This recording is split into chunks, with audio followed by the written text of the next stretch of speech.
درود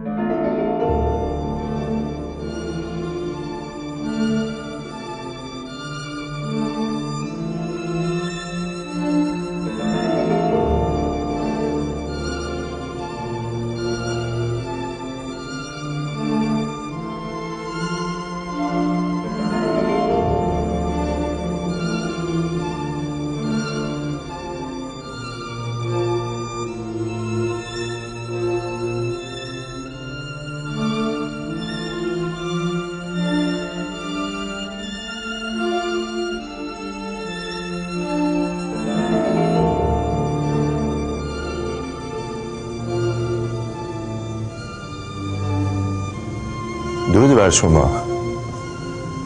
ما میخواییم از تاریکی به نور حرکت کنیم، از تاریکی به روشنی، از رازها به معنی، به ادراک، به فهمیدن. میخواییم به پیشینه تاریخی مراجعه کنیم و آرام آرام رو به سمت وضوح و دقیق شدن در ادراک نزدیک کنیم. در عرصه هنر و فرهنگ تاریخی، اون چیزی که به تاریخ مدنی ما ایرانی ها تعلق داره.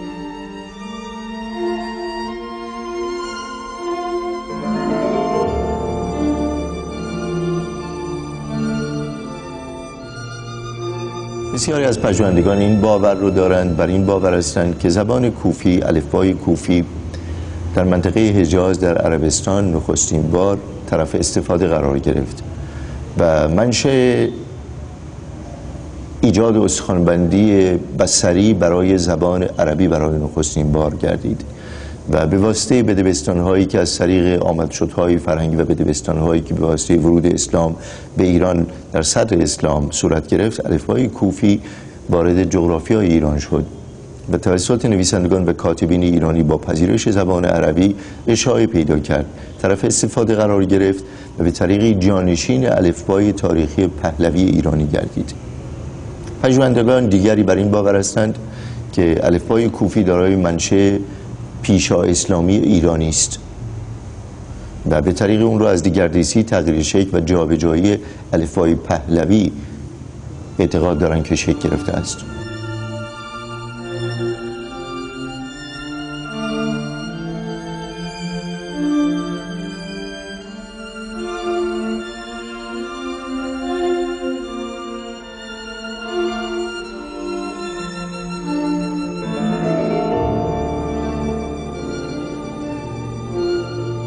الفبای کوفی الفبایی است به لحاظ ریخت، به لحاظ شکل و شمایل دارای ارزش‌ها و ویژگی‌های جالب و جذاب. در الفبای کوفی عناصری بسیار بدوی، بسیار آشکارا شبیه شکل جهان قرار گرفتند. توده‌های فرم، خطوط افقی، خطوط زاویه‌دار، افقی‌ها، عمودی‌ها و ستبری لاغری‌های بسیار شدید و تضاد میان اونها منظره‌ای بسیار پیچیده و رازآمیز رو به نقش و نگار ناشی از شکل‌گیری این الفبا کنار هم می‌بخشد. الفبای کوفی به دلیل تراش صدها ساله‌ای که توسط کاتبین و نویسندگان گوناگون پیدا می‌کنه، به تدریج شاخه‌های گوناگون زیبایی شناسی درش به وجود میاد.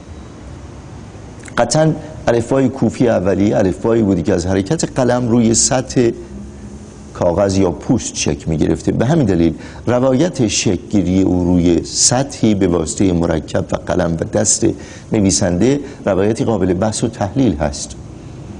همین حرکت دست در طول تاریخ، هزاران سال حرکت دست پیچنده و پرتاب دست انسان بر سطح توده‌های مختلف سفال، سنگ، پوست، چوب و نظیر اون خطوط متفاوت رو به وجود آورده و به اونها ارزش زیبایی شناسی بخشیده. در ترسیم هزاران ساله یک علامت شکل به تدریج تراش خورد، به تدریج دقیق تر شد، هدف پیدا کرد و معنی پیدا کرد.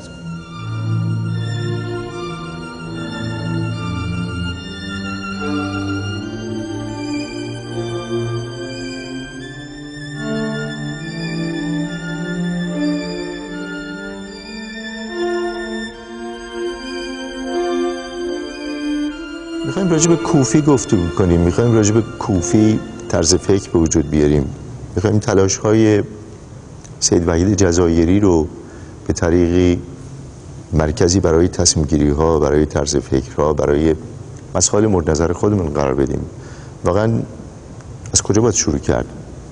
سراغ تاریخ بریم، سراغ سید وحید بریم، از او بخوایم کار بکنه. و جهان کوفی چگونه جهانی است؟ بزرگیش، پهنش از کجا تا کجاست؟ در این جهان به چه نتایجی خواهیم رسید؟ همیشه دغدغه خط رو داشتم. خط فقط ابزار نگارش نیست، ابزار اندیشه است. اهمیت این موضوع اهمیتی بسیار بسیار بزرگتر و ژرفتر از اون چیزی که در ابتدای کار به نظر میرسه. با اندیشه است که جهان رو ساخته انسان. با اندیشه است، با زبان است که جهان شکل گرفته است. با زبان اطلاعات منتقل میشه، با زبان عاطفه منتقل میشه، عاطفه شکل میگیره، بزرگی پیدا میکنه. همه چیز ریز و درشت اون چیزی که در جهان طرف احترام و توجه و اشتیاق انسان است به واسطه زبان به معنا تبدیل شده است. انتزاع پیچیده و عجیب زبان در همین نیرو و اقتدار رمزی درون او در معناسازی است. و زبان بدون الفبا زبان نمیگردد. الفبا سبب ثبت زبان میگردد و الفبای کوفی رمزی ترین الفبا در پیشینه تاریخی مجموعه الف ب پ ت ماست در طول تاریخ.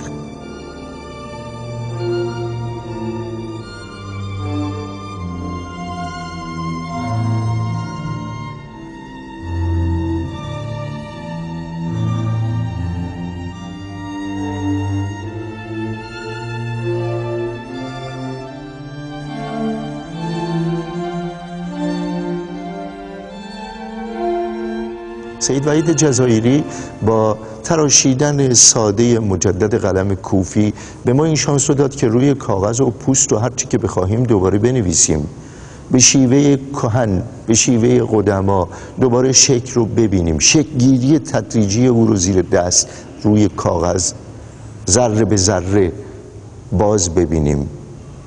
این به دنیا آمدن مجدد است. این نوزایی موضوع هست. پی بردن مجدد به رمزهای الفباست. دغدغه خط و نوشتن دغدغه بسیار غریبی است. پریشانی خواب، پریشانی رویا، آشوب‌های ذهن و تمام آرزوها برای یافتن پاسخ. چگونه در این جهان باید حرکت کرد؟ چگونه باید رمزهای گم شده رو یکی یکی باز کرد؟ باید از سید وحید کمک بگیریم، فکر میکنم.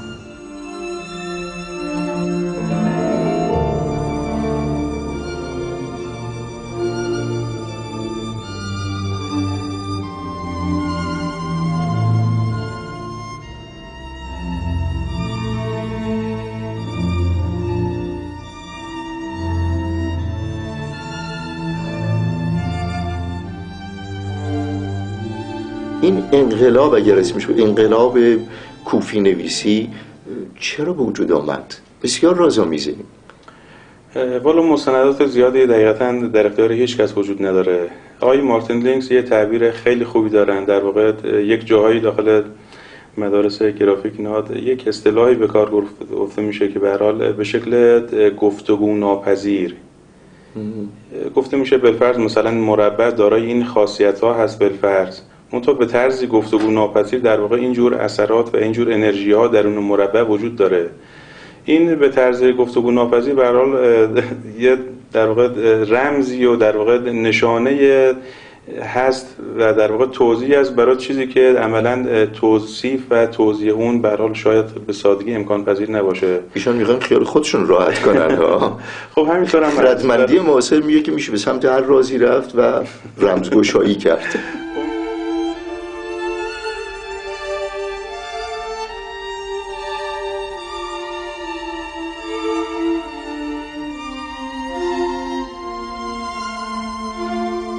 فرض کرد یا احتمالاً به زبان آورد که مرکز این اتفاق کجا بوده؟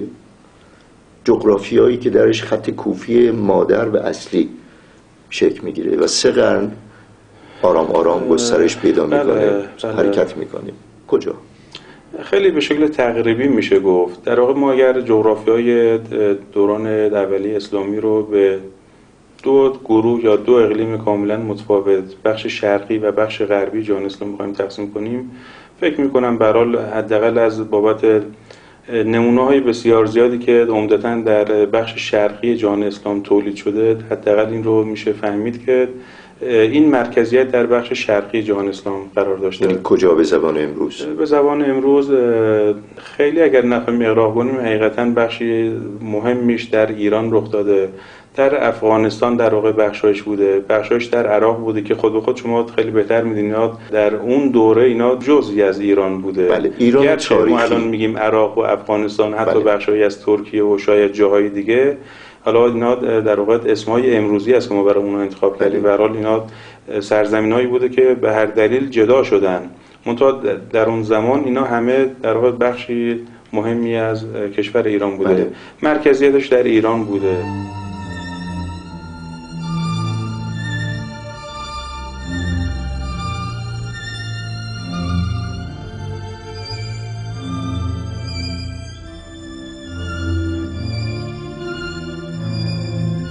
این توده حجم و وقتی نگاه میکنم یاد فرم‌هایی در کوفی نویسی میفتم.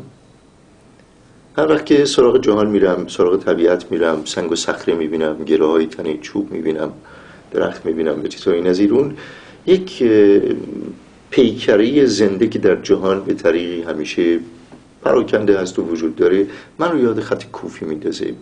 احساس میکنم که اون اسکلت و محور اصلی هر طرحی، هر فیگوری، هر جسمی، هر سنگ و صخره‌ای در خط کوفی به طریقی وجود داره.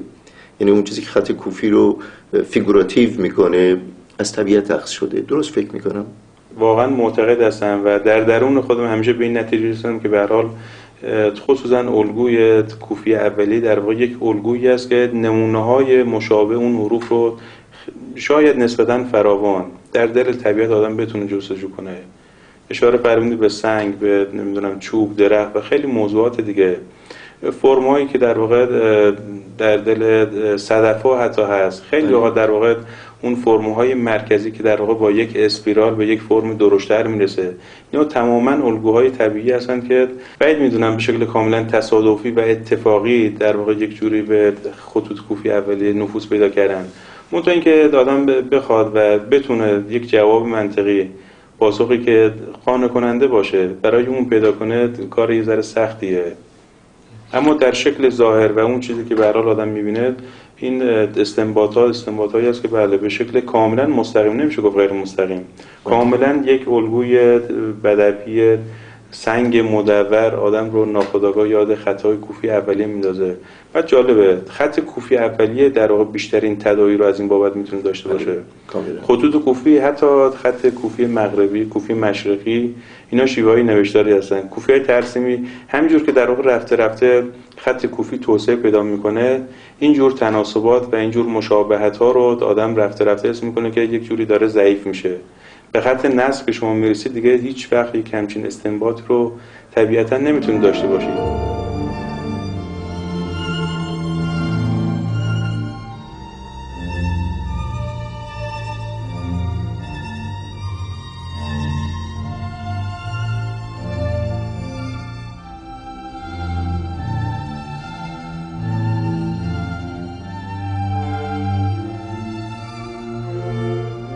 ما کوفی رو میبینیم اما نسخ رو میخوانیم. این دو طرز کوفی رو هم البته میشه خواند به سختی. ما وقتی که کتیبه های کوفی روزگار ایلخانی رو میبینیم، گچبری ها و زینت ها، من نگاه میکنم لذت میبرم از زیبایی فاخر و بدون که دغدغه خوندنشو داشته باشید یا نداشته باشید. اصلا نمیخوام بخوانم، مایل نیستم. منو مشتاق خواندن نمیکنم. برعکس من همیشه کنجکاو هستم که به هر حال اون راز درون کار شماست. متن نوشته ها رو بتونم به وجود بیارم، در واقع بتونم درک بکنم. و حقیقتا بعضی از اونها تبدیل به راز میشه بدون تردید. یعنی ما با نوشتاری در درون خطوط کوفی مواجه هستیم که هنوز رمزگشایی نشده، به رغم اینکه به هر حال کتیبه خوان‌های درجه یک در طول به هر حال دورها وجود داشته و در دوره معاصر به هر حال آدمای خیلی قدری در این زمینه وجود داره، منتها همچنان یک متن نوشته کوفی شاید تا ابد، تا وقتی که به هر حال ما هستیم، در واقع همیشه به شکل ناخوانده باقی بمونه.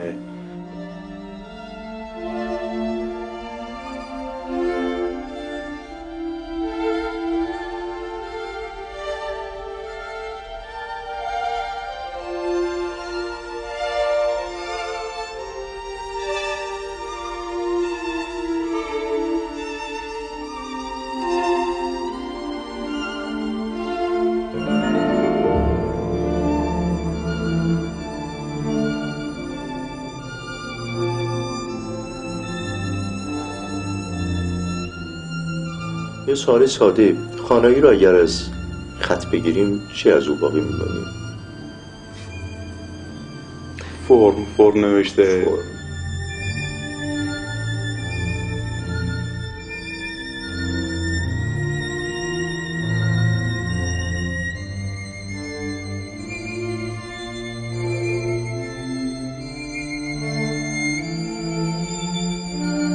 خب موضوع همچنان پیچیده است.